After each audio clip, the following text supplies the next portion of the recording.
The Hall of Records stayed quiet even when many people breathed the same air. Shelves climbed like careful trees. Long cases stood on the floor with old seals that looked like sleeping eyes. Light came from high windows and pools along the floor edges. Words mattered here. Even the hum of the sovereign AI Concord felt softer, as if it respected the books. Ethan stood a few steps behind Queen Mira while attendants opened the tall cases. Captain Rowe watched the doors. Regent Vex waited with 2 council lawyers and the patient smile of a man who had set the first move and wanted the rest of the game to follow his hand. Sealed scrolls on the law of bloodlines, Concord said, voice even, unsealed at the Queen's order and the Hall's consent. Copyists will record every page and publish to the public ledger within 1 hour. Mira nodded once. Begin. The first scroll looked like a ribbon of smoke caught in clear skin. When the attendant slid it free, letters rose on the surface, Aurelian script, tall and flowing. A council lawyer for Vex stepped forward. The statute is simple, the lawyer said. A queen may wed only noble blood. Nobility is birth or bestowal by a noble line. No common birth may stand as spouse beside the crown. The words lay in the air like heavy stones. Some citizens in the back lowered their eyes, remembering old arguments that ended with such stones. Mira did not flinch. Concord, she said. Search repeal history. Searching, the AI replied. No repeal found. Cross-references, 6 commentaries, 2 exceptions, 1 marginal gloss. Vex's smile thinned. Exceptions, he said, polite as ice. Exception. A, Concord said. Allows marriage to a foreign noble equal to Aurelian houses. Exception B allows marriage in the shadow of war if a noble house is extinguished and the union rebuilds it. Vex spread his hands. No foreign noble here. No extinguished house, the law stands. Ethan felt something familiar, like the moment a stuck bolt refused to turn. When a bolt did that, you did not hit it with anger. You looked for the right angle. Concord, Ethan said softly. You said there is a marginal gloss. Where? The AI brightened a small square in the air beside the main text. Handwritten words appeared. Old ink recorded by the Hall's careful work long ago. The letters were by a different writer with a smaller hand. Rowe looked at Mira. Mira tipped her head, as if to say, let him ask. Can you read it? Ethan asked. Concord read in a clear tone. Gloss to the law of bloodlines appended in the 3rd flood year. If the crown must bridge to the common for the sake of the realm, then the bond is permitted not by blood but by bridge. The spouse becomes a public bridge between crown and people set in duty, not privilege. This bond is tested by shared memory and a public service that benefits all houses. The bond fails if service fails. Signed, Keeper of the Hall, first of her title. A ripple went through the room like a small wind. People looked from the old script to the Queen to Vex. Vex's jaw moved once and then smoothed. His lawyer lifted his chin. A marginal gloss is commentary, the lawyer said. Not law. The keeper was not a legislator. Ethan looked at the shelves and the high windows. He chose his words with care. On Earth, he said, old engineers sometimes drew notes on the sides of maps when a river changed or a hill moved. Those notes saved lives when storms came, because the main lines were too slow to change. If a keeper in a flood year wrote this, it was not idle talk. It was a way to keep the realm whole when blood rules could not bend fast enough. It is still not law, the lawyer repeated. Mira did not raise her voice. Concord, she said, was this gloss used? Searching, Concord said. 2 instances. Vex's smile returned. Names, he said, almost kind. Please, Concord's rings of light turned like a calm clock. Instance 1, it said, occurred during the 3rd flood year. The Queen at that time formed a bridge bond with a ferryman whose family kept people alive when roads failed. The bond required them to open and maintain a safe crossing for all houses until the waters fell. The ferryman later received noble bestowal for his service. Instance 2 occurred after a drought in the South Canal cities. A queen formed a bridge bond with the canal steward who kept water fair. The bond held 2 cycles and dissolved when the cities could stand alone. A slow murmur moved through the back rows. It did not sound angry. It sounded like curiosity opening its eyes. Vex's lawyer stepped closer to the glowing text, frowning. If it was used, why is it not in our modern codex? Because, Concord said without pride or scorn, the codex is modern, and the bridge bond was not used in 3 generations. The index marked it dormant. Dormant is not dead. Mira's gaze rested on the gloss as if it were a small bridge she could see in her mind. Rose's shoulders lowered by a small degree. Ethan felt that click in his chest again. The one. That meant he had found a part that fit. Vex did not give ground. Even if this old note stands, he said, the conditions are high. Shared memory. Public service that benefits all houses. There is cost. The bond fails if service fails. That would shame the crown if your human cannot carry the weight. Mira looked at Ethan. Her eyes were not hard. They were steady. Do you understand the cost? She asked him, for everyone to hear. Ethan held her gaze. I do, he said. Shared memory means opening a part of our lives in public. Service that benefits all houses means work that helps not just your friends, not just your city, but your rivals too. The bond can break if we fail. That is a true cost. Vex's lawyer smiled as if he had found the trap he wanted. Then you will decline, he said mildly. No one will blame you. Ethan thought of the pump in the camp, the child learning the knot, the nurse steadying her hands while the cooler dial dropped. He thought of a city that had stood together under rain. He thought of Queen Mira walking a market without a guard when she had said no to a wrong paper. No, he said, I will not decline. I will accept those conditions if the Queen accepts them. Mira turned back to the text. She placed one hand on the edge of the glowing words and one hand on the wooden rail beside her. I accept, she said. Concord, prepare the bridge bond terms for public reading. Prepared, the AI said at once. Conditions. The pair will share a memory each before the people, chosen to show their centers and to bind them in duty. The pair will choose a living project that serves every house. The project will be named at the bond and kept open to all. The bond is complete when the project begins and the memory is shared. The bond holds for 1 cycle and renews if the project remains in good health and the people agree. If the project fails by neglect, the bond dissolves. Vex lifted his chin. The trials you played at, he said, were small compared to this. A morning kindness is not a binding. A clinic fix is not a living project. A pretty memory is not a vow. Ethan did not turn toward him. He spoke to Mira. The living project should not be a statue or a festival.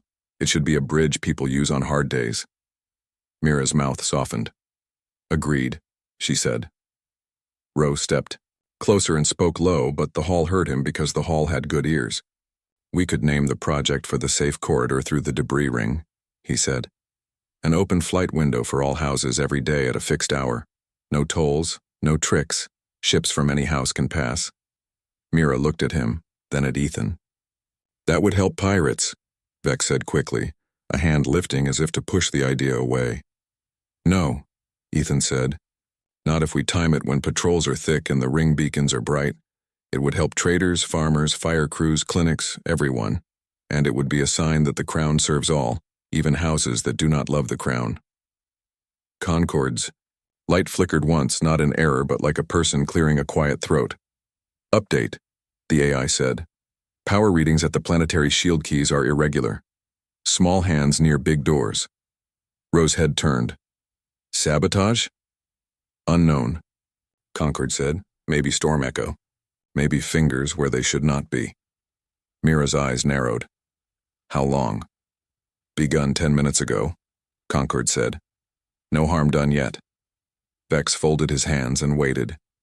His face was careful now. Mira spoke in that calm tone she used for difficulty. We will continue, she said, but we will move this discussion to the observatory where I can see the shield lines while we speak. Concord, publish the bridge bond text and the hall's gloss to the public ledger. Citizen scholars may send notes. The hall will collect and post them. Done, Concord said. They left the hall in quiet order.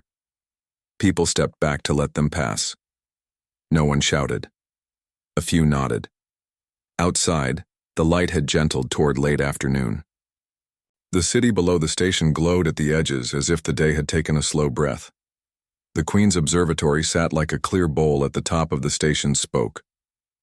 It was not grand. It was practical. A wide window, a simple table, a ring, of seats, and above everything a map of Aurelian's orbit with bright lines where shield keys spun like small moons. Concord could throw data there like threads. Mira stood with one hand on the glass. Ro took a place by the door. Ethan moved to the table and spread a thin map of the debris ring that he had saved to his slate. The same ring pilots called the Corridor of Needles. It was a belt of old satellites, stones, and bits from mining. There was a path through it if you knew where to look, but the path changed when the big pieces drifted. "Show me the shield keys," Ethan said. Points brightened on the map. 8. Keys that controlled the planet's safety shell. 2 blinked unevenly. "Those are the ones with irregular power?" he asked. "Yes," Concord said. Dawn came to the station like a soft bell. The lights along the main hallway brightened by a gentle step, and the gray of the windows warmed toward gold. Ethan woke before the chime. He lay still for a breath and listened to the hum of air, the faint vibration of the station's spine and his own slow heartbeat. He was not a warrior. He was not a prince. He was a human engineer with careful hands and a quiet voice. Today, the trials would start. He rose, washed, and put on the same, plain gray garment with the small summit crest at the sleeve. He tied his shoes with neat knots. He tucked a small roll of tape, a pencil, and a folded strip of flexible copper into his pocket. They were simple things he liked to have with him. They felt like a promise to himself. Do the work, not the noise. The door. Captain Rowe waited with 2 guards. His posture was relaxed, but his eyes were awake and bright. "Morning," Rowe said. Concord posted the schedule. Trial of heart can be met any time before midday. Trial of hand is set for early afternoon in Lumengate. Trial of truth is scheduled for the evening in the Hall of Records. "Thank you," Ethan said. "Let's walk." They went by a side corridor where the windows showed the pearl blue planet. Clouds cast long shadows. The lights of the royal city still winked as if the stars below were slower to fade than the ones above. Ethan felt the pull of the place, the people, the work that waited. At a junction, they met Queen Mira. She wore a simple robe in soft silver with no jewelry beyond her small crown of leaves. She carried a slate but looked up from it when she saw them. "Good morning," she said. "I will attend the afternoon trial.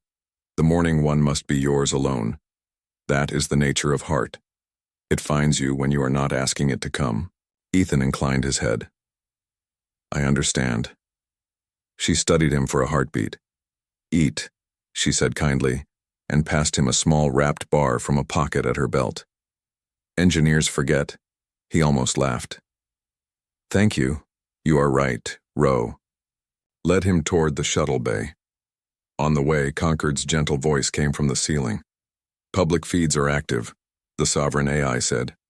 "To prevent crowding, junior press drones will remain in observation clusters with safety spacing. Location hints will be delayed 1 minute to avoid staging." "Thank you, Concord," Rowe said. Then to Ethan, "That delay will let your morning be yours." Ethan felt grateful for that. He did not want to turn kindness into a show. He wanted to find a real need and meet it in a clean way. The shuttle dropped through light cloud and came in over Lumengate. Morning touched the crystal canals. Boats lifted their sails. The scent of warm bread and fruit drifted from market squares. People moved with purpose, the soft rhythm of a city that knew its own steps. Ethan stepped onto the public pad with Rowe a few paces behind and the guards fanning out to watch the edges. He did not head for the largest square or the loudest street. He chose a path that curved along a canal where small workshops opened their doors. He listened to tool sounds and voices. Heart, he thought. Kindness without being asked. He would not force it. He would walk until the world asked. A soft clatter came from a narrow lane. He saw a delivery cart half tilted against a low step. The old man pushing it had lost his grip. The cart's front wheel had slipped into a metal grate, and the frame leaned to the side. The man's face was calm but pale. His hands shook with effort. A passerby slowed, then hurried on, thinking perhaps that help would come from someone else. It was the way of busy cities. Ethan moved at once. He kept his voice steady and respectful. "May I help?" he asked. The old man nodded, breath a little tight. "If you are able," he said. Ethan knelt and looked at the wheel. The grate had a small gap where the metal bar was bent just enough to catch the rim. The angle was awkward. He took the strip of flexible copper from his pocket, looped it under the wheel, and held both ends. "On 3, he said. "You pull back on the handle and I will lift." They moved together.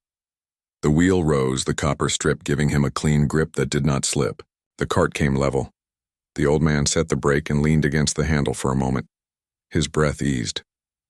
"Thank you," he said, simple and sincere. Ethan smiled. "May I fix the bar so this does not happen to the next cart?" "If you can," the man said. Ethan took the small tape from his pocket and a pencil. He marked the bent spot and pressed the tape down so the metal edge would not cut a hand. "This is a temporary fix," he told the man and the small knot of people, who had paused to watch now that the problem looked safe. "I will send a note to the lane steward and to the workshop 2 doors down. They have a straightening press. They can lift the bar, heat it a little, and set it back in place." He wrote a short note with clear steps and handed it to the nearest onlooker, a woman with a broom who had come from a shop doorway. "Would you carry this to them?" he asked. She nodded. "Gladly," she said. "I saw the problem yesterday and thought someone would mend it. Today I will speak." The old man lifted the cart handle again. "You have the hands of someone who does not walk past trouble," he said gently. "I try," Ethan said. He walked. Onro said nothing, but his mouth held a small curve that looked like approval. Above them a distant press drone hummed, keeping its polite distance. The city slowly woke all the way, like a great instrument tuning itself. At the next square, a group of schoolchildren watched a street musician play a small string instrument. The tune was bright and nimble. A child's shoe had come unlaced. Ethan crouched, pointed to the laces, and asked, "May I show you a knot that never slips?" The child nodded. Ethan tied the laces, made the knot, and then made the child make it, laughing when they did it twice to prove they could. The child ran to show a friend. The musician played a flourish as if to bless the moment. It was small. It was real. By the time the sun climbed above the highest bridge, Ethan had given 3 small kindnesses and refused 2 places where others had already stepped forward before him. He did not chase kindness like a hunter. He waited for it, like a gardener. "Concord," Rose said on his comm. "Mark this morning as sufficient for heart." Concord's voice answered softly in both their earpieces. "Observed and logged," it said.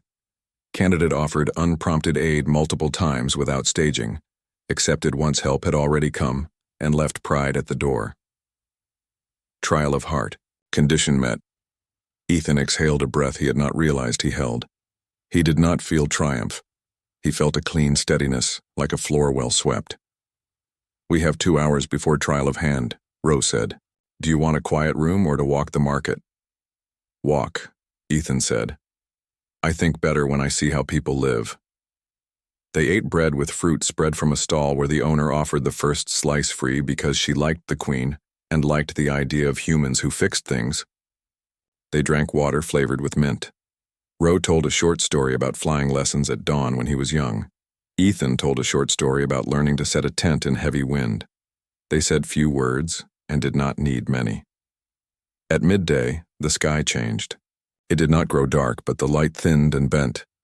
A storm front rolled in from the sea, low and smooth like a great blanket being pulled over the city. The wind picked up. The canals ruffled. Vendors began to tie down their awnings just as the first thin rain began to fall. Ro's comm buzzed. He listened, then looked at Ethan. "Here it is," he said. Trial of hand. What happened? Ethan asked. Market Sector 12 lost the Northline power feed, Rose said. Emergency batteries came on, but one bank won't load. 2 clinics in the sector have vaccine coolers. If they warm, the medicine will spoil. Is there a fire? Ethan asked. No, Rose said. Just a fault when the wind hit the high lines and the automatic breakers tripped. Crews are on the main feed, but the battery bank that should bridge the gap is miswired. They built it fast last month after a smaller storm. People did their best but left some error behind. Ethan nodded once. Let's go. They ran, but not wildly.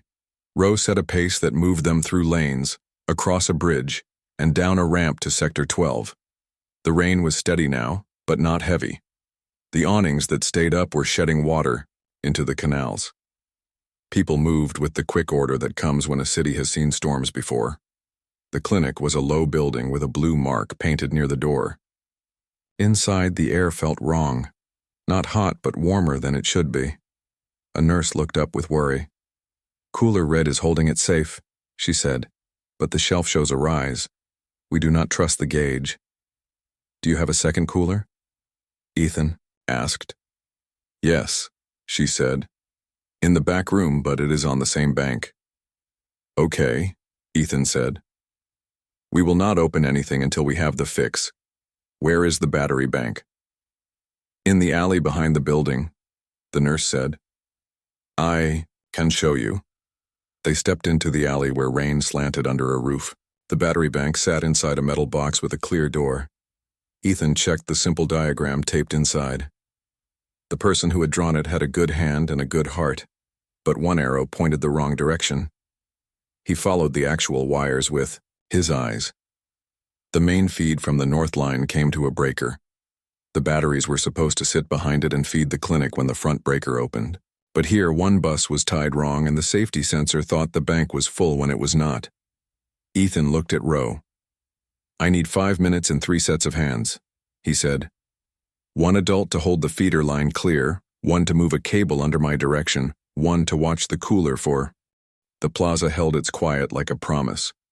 100 arcs of citizens stood still under the clear dome, right heels touching the floor in small, firm taps that meant, yes. The sound was too soft to be heard, but the floor felt it. The station felt it. Above the center stone, Concord's pale circle brightened as it counted those touches from the entire world. Plazas, market squares, riverwalks, school halls, every place where people had gathered to answer. Inside the sealed palace, a hand reached for a second switch. The palace doors stayed shut. Ethan looked from the heavy doors to Queen Mira. He saw no fear on her face, only focus. Captain Rowe stood at her shoulder, still as a drawn line. The press ring held its place at a respectful height. The citizens did not break the silence. They had chosen a strong custom and held it like a rope. Concord's voice came gentler than before, as if not to disturb the stillness. Witness, count in progress, it said. Plaza taps are steady, city taps are steady, rural taps are slower, as expected. First sample, overwhelming acceptance. A small breath moved through the plaza, not a cheer, just the natural air a body takes when worry loosens a finger. The doors did not move. Rowe touched his comm. A guard answered in a low tone from inside the palace antechamber. They were safe, sealed in with no alarm, waiting for orders. Concord confirmed the override had come from a terminal registered to the regent's office. It was a fact laid on the table without accusation. Ethan's eyes rested on a wall panel near the doors. It showed the station's safety map, corridors, locks, vents. The fire drill label blinked on the palace zone in soft orange. He traced the path with his eyes. The override had politely told the station to keep these doors shut for safety and to hold back foot traffic for order. It was neat work. It used careful words to make a wrong thing look harmless. He stepped closer to the panel and kept his voice low. Concord, he said. Show me the door stack. A slim column of tiny icons appeared. Most were green. One showed a small lock in orange with a bow on it, as if to say, I am not cruel. I am a gift. Ethan felt the familiar click in his chest, the one that meant there was a real problem and a clean path if he looked hard enough. "Yesterday," he said, "when we tested the plaza sensors for the counting, I wrote a safety note for this zone. If the count is underway and no alarms sound and guards inside report safe, the fire drill mode should step aside for witness law. It is only a note, not a rule. But notes can keep maps honest." Concord's light warmed by a shade. "I remember your note," it said. "It is in the draft layer. It was not ratified during the summit." "Can we apply it as a temporary exception?" Ethan asked. "We will read it in public while we do it." Mira heard him and stepped forward. "Read it," she said, "for the plaza and for the feeds. Below." Concord projected the note in simple words. "If the witness count for a bond is active, if no heat, gas, or breach alarms sound, if guards inside report safe, if the override came from a single non-emergency office, then the doors may be opened with a public key." "What is the public key?" Rowe asked. Ethan looked at the floor under the people's feet and almost smiled. "The witness count itself," he said.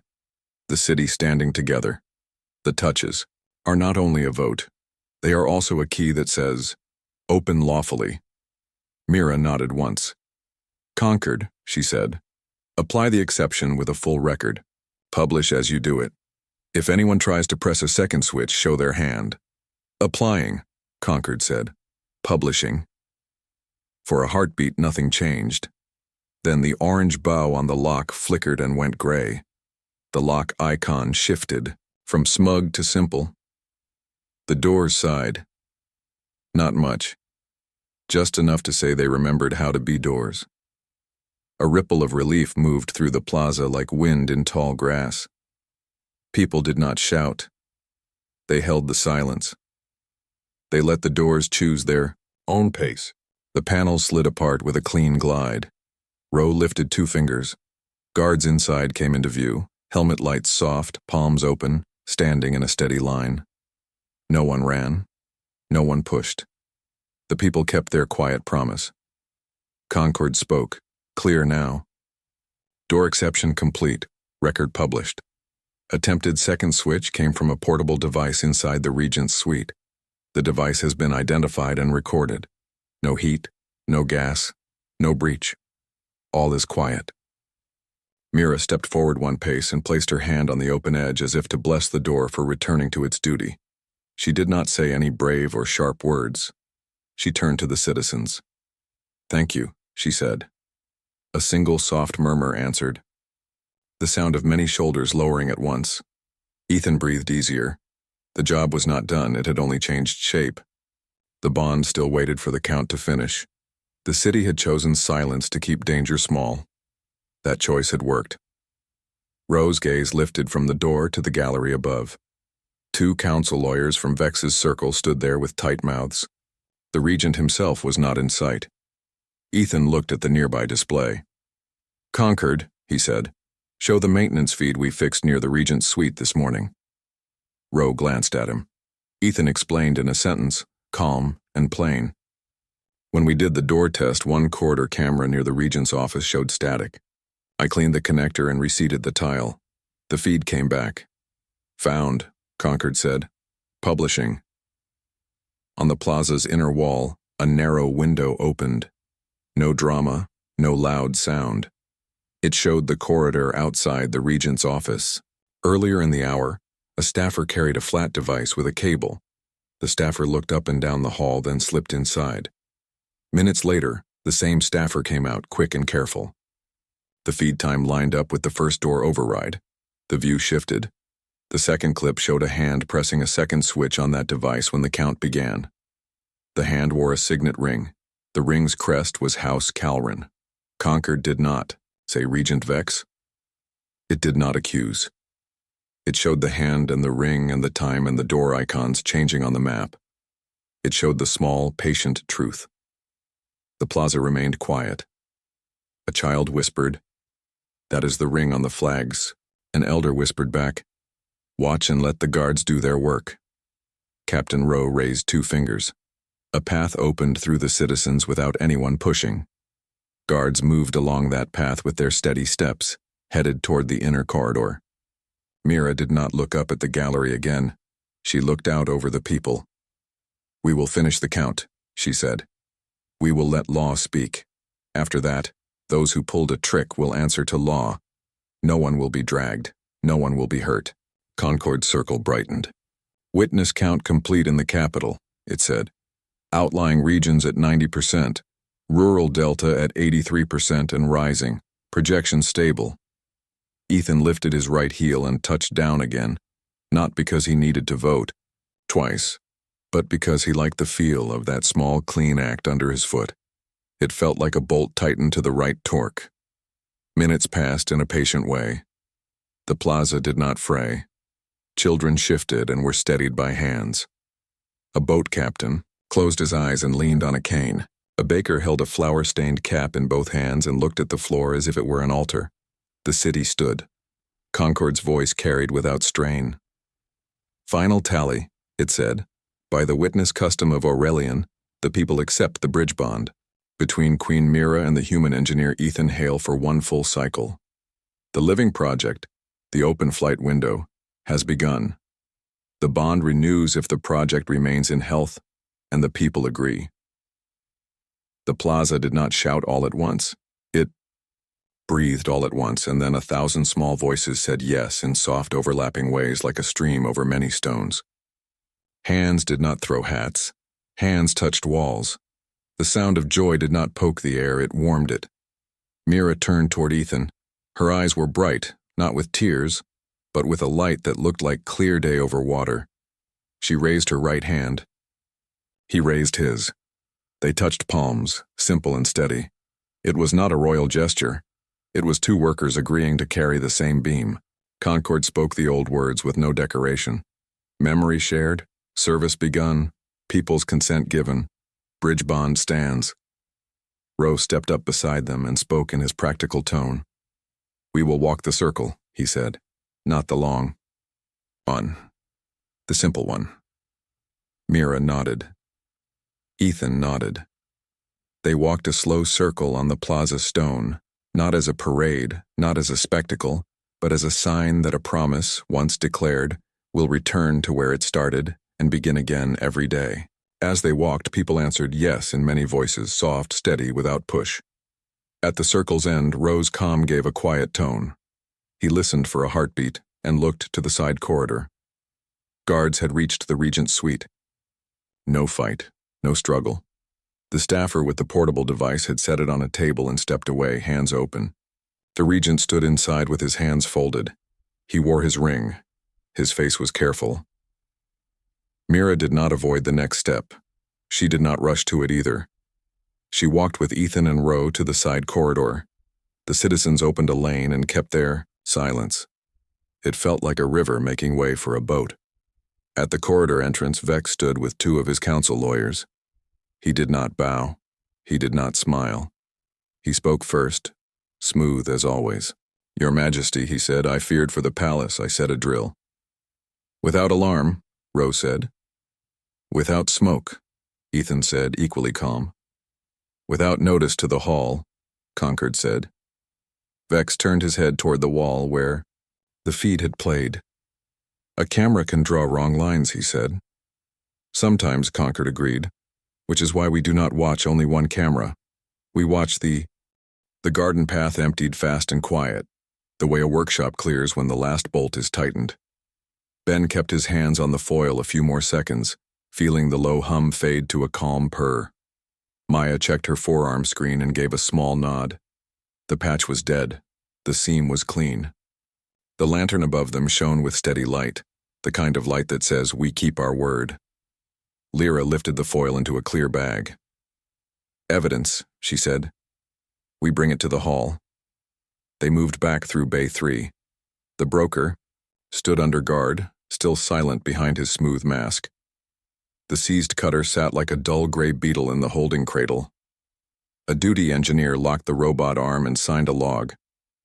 The presiding counselor spoke in the Bay intercom with the calm strength of someone who believed in good work. "We reconvene," she said. "Bring the shard and the patch." Kesh walked beside Ben without speaking. His shoulders were set, straight, but his eyes were different now. Not hard with pride, not soft with guilt, but focused on the next needed step. He carried the pouch with the broker's card as if it weighed a lot. Maybe it did, in the ways that matter. They entered the council hall. It looked almost the same as before. Lanterns warm, tables set, people quiet. But everyone had a different kind of attention now. The ring had held. The tower still shone. The room felt like a place where truth could sit on a table and not roll off. The presiding counselor lifted her hand. "We will see," she said. "We will listen. We will choose." Maya went first. She placed the clear bag with the foil-wrapped patch on the evidence tray. She showed a short clip of the hum, the coupler loop, the plates, and the heat line falling. She spoke in simple lines. No show. "This device was a skin charge shaped like a scuffed patch," she said. "It sat on the lantern base seam. It woke slowly. We used 2 induction plates, a flexible loop, and a foil blanket to make a soft field clamp. We did not rip. We did not pry. We hugged it quiet." A low ripple went through the hall, the sound people make when they see a trick. Made simple and safe, the evidence officer brought out the seized card pouch and the master shard Kesh had given Lyra. Maya mirrored the shard's data to the big screen. Numbers scrolled, small and exact. Vendor relays, quiet payments, key copies, dock masks. The long S crest with a cut showed up in headers and marks like a stamp that thought it could hide just by being the same everywhere. The silver collar envoy did not stand at once this time. He watched the numbers like a man who has just learned a new word that changes a sentence he thought he knew. When he did stand, his voice was careful. "Esteemed counsel," he said, "I asked for firm action before. I still ask for firm action against the Sable Syndicate, not against the hands that saved our lantern." He looked at Ben and his face lost the polished shine for a breath. "Witness Ben," he said, "your work at the tower was good work." Ben nodded once. He did not smile big. He did not make the moment large. "Thank you," he said. "We held the seam." Lyra stood with the baton seal resting on her table. "We also ask for firm action," she said, "but we ask for it in the right places. Audit the vendor relays. Seal the false ports. Teach crews the clamp method and the simple checks. Stop buying cheap seals from loud sellers. Pay for honest parts. Publish the list of copied keys. Make the ring boring to thieves."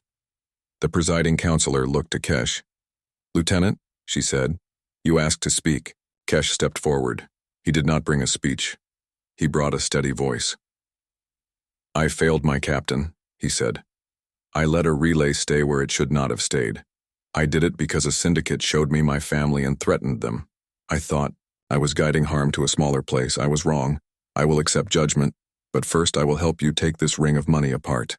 He tapped the screen where a chain of payments led to a vendor mark that burrowed into 2 ports in the outer ring. "This one," he said. "Its address is a shell. Behind it is a second shell.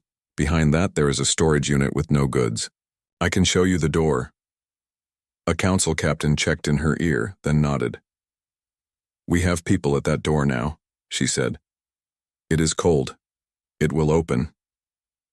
The mask of the broker tilted a fraction. It was the only movement he had made in a long time. The presiding counselor turned to the room. "We have seen the cutter. We have seen the card. We have seen the lantern patch. We have seen a man admit failure and bring a key that opens many locks. Now we must do 2 things at once. Protect the lanes and protect the trust that makes the lanterns mean anything at all." She lifted her baton like Lyra had lifted her seal, not to threaten, but to fix a line in the air. "I propose a joint task force," she said. "Humans and Lyra's people together, engineers side by side with Oath stewards. We will clear relays. We will check keys. We will train crews in simple clamps and slow decisions. We will make a new rule. In a room like this, rumor moves slow and clean facts move fast. A murmur of yes moved through all corners. Some said it with relief. Some said it with respect. Some said it with a fresh sense that they could work without looking over their shoulder every minute. The silver-collar envoy gave a short bow. "Our block agrees," he said. We will pay for the boring seals. A counselor in a long coat raised her hand. I move that Captain Lyra's lantern is brightened on the roster, she said. Her conduct kept our symbol steady. The vote was not loud. It was a ripple of green lights across the ring. Lyra's lantern symbol on the high band grew a shade warmer, a small, quiet honor. Lyra did not bow. She simply placed 2 fingers on her seal, then took them away. The presiding counselor looked to Ben. Witness, she said.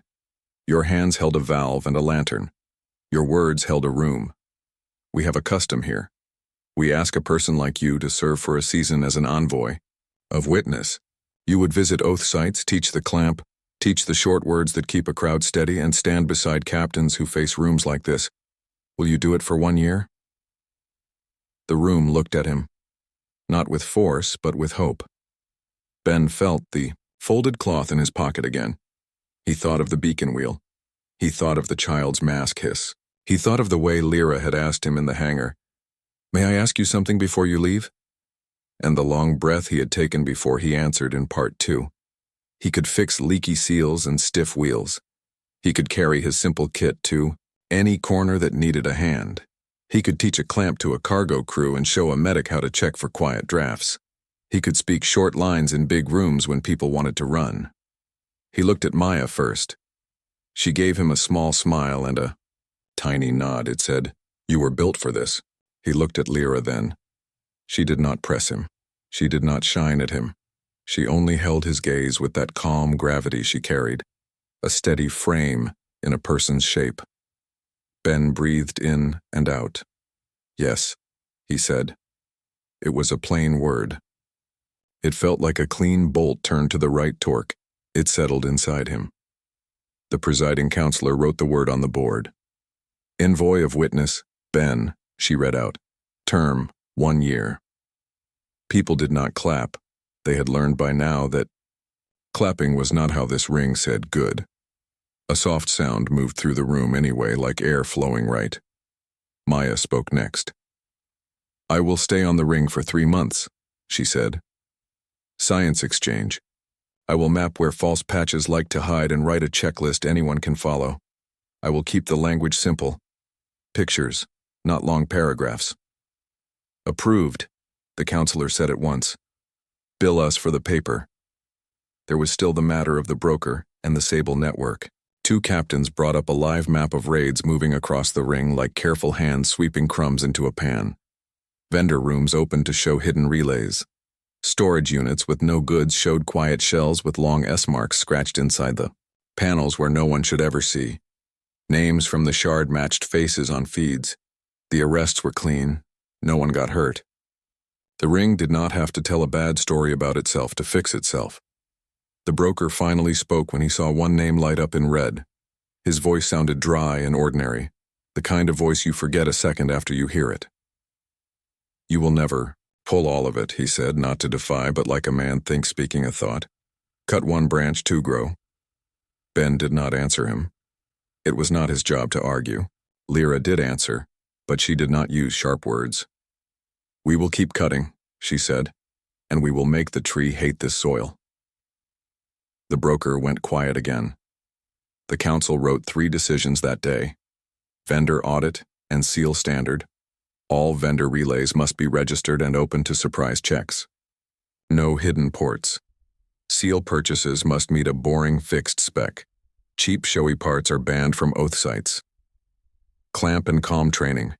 Each site will keep 2 field clamp kits, like the one Ben built from beacon parts. Crews will train to use them. Training will include the comm lines to speak when crowds gather. The manuals will be short and clear. Witness Pair Program. For a year, the council will pair a technical witness with a ritual captain at high-risk meetings. Not for show, for shape. Plain words next to old words. Ben would help start it. Others would join after they learned the work.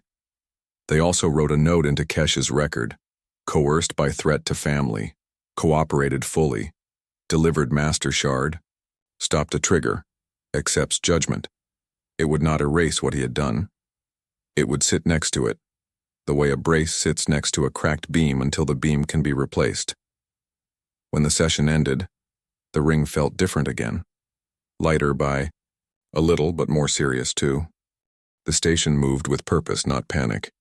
When Queen Mira said, "We fly," the words did not make people rush in circles. They made people take the next right step. Captain Rowe spoke into his comm with the quick ease of a man who had trained for hard days. "Flight crew to Bay 2, guard boats to 3 and 4, medical team on standby. Engineering, send 2 techs with patch kits. Conquered. Broadcast channel open, but keep coordinates soft." "Channel open," Conquered replied. "Public audio, minute delay for position safety. Video limited to interior views and simulated paths." Ethan felt the familiar click inside. Work mode. He slid his written steps back to himself and read them once more, as if tasting them. They were simple. Count, speak, adjust, check, teach. He had written them for cadets and captains alike. He had written them for a farmer's son who would fly a small cargo craft, and for a clinic nurse who might need to guide that son through a path one day over a radio. Mira turned to him. "Walk me through the sequence again," she said. She did not ask because she doubted. She asked because she led with clarity. Ethan pointed to the first line. "We call it out loud so the crew can follow and so rookies listening can learn. Check, hull seals green. Check, thrusters warm. Check, guidance on map B. No poetry. Plain words. Then we move into the ring on the slow drift and use small bursts to match." Mira nodded. "And the rescue rule?" "If we see a distress, beacon within reach," Ethan said. "We stable ourselves first, then we go help. If helping makes the path unsafe for the whole flight, we call Conquered and the guard boats cover while we hold position." Rowe's mouth moved toward a small smile. "I like rules that keep people alive," he said. They moved to Bay 2. The ceremonial shuttle waited there, not fancy but fit for purpose. Strong hull, wide windows, simple controls that could be taught to students, and enough room for 4 in the cabin. On the side stood the crest of Aurelian, a small leaf in a circle, and next to it a fresh mark that showed 2 hands making a bridge. Mira ran her palm along the hull as if greeting a horse. Ethan touched the panel and felt the cool under his fingers. He had piloted simcraft and small field shuttles before. He had never co-piloted with a queen. He did not let that thought grow. He let it be a small stone in his pocket and kept walking. Conquered's voice came through the bay speakers. "Public notice. Ring-packed flight will begin in 5 minutes. Citizens may listen to the crew's calls. House ships are requested to maintain 100-length standoff. Guard boats will monitor." A murmur filled the bay from the techs and cadets who had slipped in to watch with quiet faces. Rowe looked at them and tipped his head. "Listen to the calls," he said. "One day you will make them." Ethan strapped into the co-pilot seat. Mira took the pilot's chair. Her hands were steady on the yoke and her posture easy. She did not make a show of being noble. She looked like a person who had flown before dawn with a training instructor who liked simple words. Rowe stood in the hatchway for a breath. "I will be in Guard 1 on your right wing," he said. "Guard 2 will take the left. Guard 3 will stay high to watch for drift." Mira lifted 2 fingers in answer. "Keep your spacing," she said.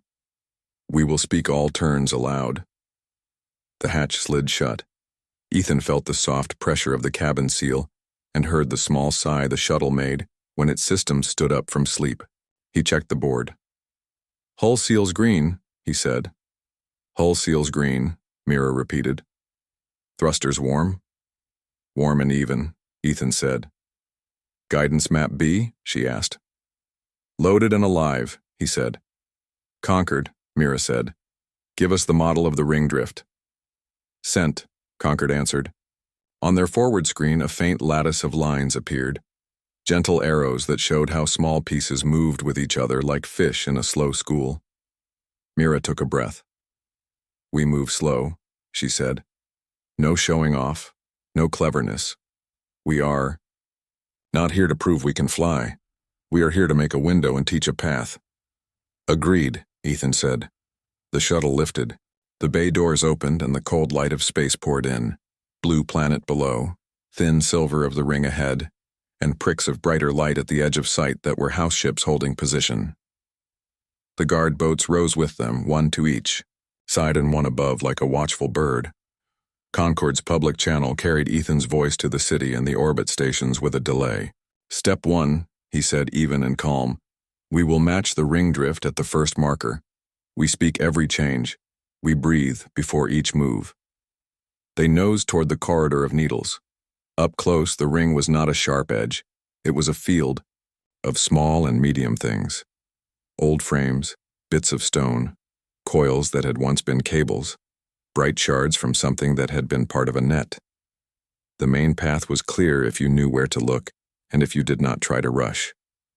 Burst A in 3, 2, 1, Mira said. Left yaw, half mark. Hold. Hold, Ethan echoed. His hands were light on his own small control panel. He did not push. He whispered small adjustments into the controls the way he would smooth a wrinkle on a cloth. The shuttle slipped between the first two clusters. The guard boats flowed with it quiet and smooth. Speak as you work, Ethan said for the listening cadets. Saying the move keeps the mind clear and tells your crew what happens next. Burst B in. Now, Mira said. Nose down a whisper. Keep the drift. They passed a rusted panel that flashed for a second, catching the sun, and then turned dark again. Out of the corner of his eye, Ethan saw a press drone blinking, its polite light at distance. He was glad for the small delay in the public feed. It meant pirates would not play the flight like a game board. Concord spoke into their cabin, not the public channel. Minor irregularity at key 7, it said, like a hand tapping a table. Someone testing the lock, Ethan said. Note it. We will reseat 7 after 9. Logged, Concord said. They eased deeper. The ring always looked the same from far away. Up close it changed every few hours. Old mining charts helped but did not rule. Ethan cross-checked their path and updated 2 small notes in his written steps as they flew. He marked a little star next to a place where a new piece had drifted into the space he had expected to be open. He would tell the school to rerun the sim with that change. Mira's voice stayed steady. They moved like careful hands through a drawer full of glass. At the third marker, a small sound chirped from the back panel, someone's embroidery set to beep when a signal matched a code. It was not theirs. It repeated, weak but steady. Conquered? Ethan said. Distress tone, the AI answered. Very old model, small craft. It is wedged near Cluster Vale. Distance? Rowe asked from Guard 1. Inside our arc if we add 1 step, Concord said. Risk manageable. Mira looked at Ethan for a heartbeat. Ethan nodded once. Rescue first, he said quietly. Mira spoke into the public channel. We have a distress tone near our path, she said. We will attempt rescue while maintaining ring safety. Guard 1, take point. Guard 2, hold our tail clear. Guard 3, watch the upper plane for drift. The small craft appeared on their screens as a pale smudge, then as a shape. An old maintenance skiff, the kind used to fix beacons and clean up bits that threatened to turn into bigger trouble. It had become its own trouble. A broken strut had slid under its belly and lifted it. The skiff's little thrusters had pushed and pushed until they ran dry. Now it sat halfway perched and half free, its back end complaining with every tiny movement. Inside were 3 workers in orange harnesses. Their faces showed the tight look of people who had been trying to stay calm for too long. Skiff crew, Mira said, doorway gentle. This is Queen Mira aboard Shuttle Leaf 7 with guard boats. We see you. We will come to you slow. Leaf 7, a cracked voice answered. We're low on power. One of us bumped an elbow, but no one is. Bleeding. The belly plate is chewing on the strut we can't cut without spinning. Understood, Ethan said. Listen to my voice. We will talk through a simple plan. No fast moves. We will let the ring carry us while we help. He outlined the steps like a teacher at a whiteboard only he could see. Their shuttle would ease to the skiff's side opposite the strut and hold position with 3 small bursts. Guard 1 would move above and shine a steady beam so they could see the contact point better. Guard 2 would stay behind them and hold any drift from pushing into their tail. Guard 3 would sit above the plane to shout if a big piece moved. "Workers," he said, "you will cut your last remaining thruster feed on my count so your craft stops trying to correct and making the chewing worse. Then you will clip yourselves to the floor eyelets and lean as far as you can away from the strut. We will use a soft bumper on a rod to press your belly plate away from the strut a finger width. Then we will let the ring do the rest." "Let the ring?" one of the workers echoed, half laughing. "The ring wants to move," Ethan said. "We will let it. We will not fight." They did it slow. 3 small bursts, a whisper of yaw. The rod extended from the shuttle's belly like a cautious finger. The soft bumper met the skiff's plate. The chewing sound changed to a low hum. Ethan counted. 3, 2, 1. Cut feed. The workers cut. The chewing stopped. The skiff drifted 1 finger's width away. The strut slid free like a thorn leaving skin. The skiff rocked once. "Hold," Ethan said. "Hold. Breathe." The skiff steadied. The workers' faces changed, from tight to wet with relief. And then they laughed because sometimes bodies laugh when they remember they are allowed to feel.